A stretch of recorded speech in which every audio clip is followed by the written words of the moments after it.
ওই আল্লাহর কসম যার হাতে আমার প্রাণ, আপনার উপর রহমত বর্ষিত হোক ইয়া রাসূলুল্লাহ, হে আল্লাহর রাসূল, আপনি কতই না উত্তম ছিলেন, জীবিত অবস্থায় এবং মৃত অবস্থায় কত না উত্তম আছেন, কতই না দামি আপনি।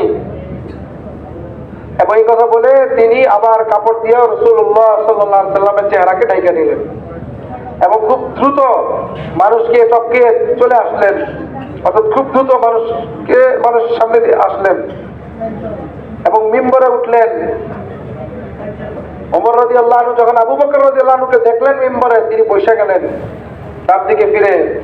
আবু বকর রাদিয়াল্লাহু আনহু দাঁড়ায় গেলেন এবং মিম্বরে দাঁড়িয়ে মানুষের দিকে চেহারা করে মানুষকে ডাক দিলেন, ও মানুষেরা। তো মানুষ সবাই বসে গেল এবং সবাই চুপ হয়ে আবু বকর রাদিয়াল্লাহু আনহুর দিকে মনোনিবেশ করলেন। তিনি কালিমা শাহাদাত পাঠ করলেন, আল্লাহ তাআলা হামদ সানা প্রশংসা করলেন এবং এই কথাকে বললেন, নিশ্চয়ই আল্লাহ তাআলা যখন তার রাসূলকে জীবিত রাখছেন দুনিয়াতে, এই কথাকে তিনি তার জীবিত অবস্থায় আল্লাহ তাআলা ওনাকে জানায় দিতেন যে মৃত্যু একদিন আপনার জন্য আসবেই, মৃত্যু অবধারিত। এবং শুধু আপনার জন্য না, এই সমস্ত ইনসানিয়তের জন্য মৃত্যু অবধারিত। অহুয়াল মাউত, কেউ এই মৃত্যু থেকে বাঁচতে পারবে না একমাত্র ওয়া হাইয়ুল লা ইয়ামুত, আল্লাহ ব্যতীত।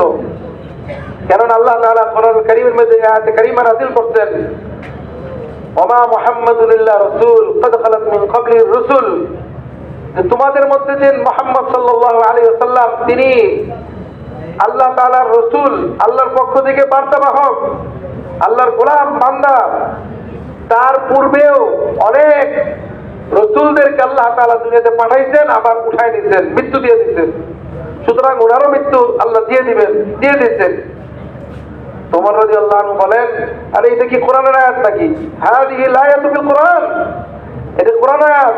আল্লাহি, আল্লাহর কসম, এই আয়াত আমি আগে জানতাম না, মনে হলো যে আজকেই এই আয়াত অবতীর্ণ হয়েছে। খুব পেরেশান।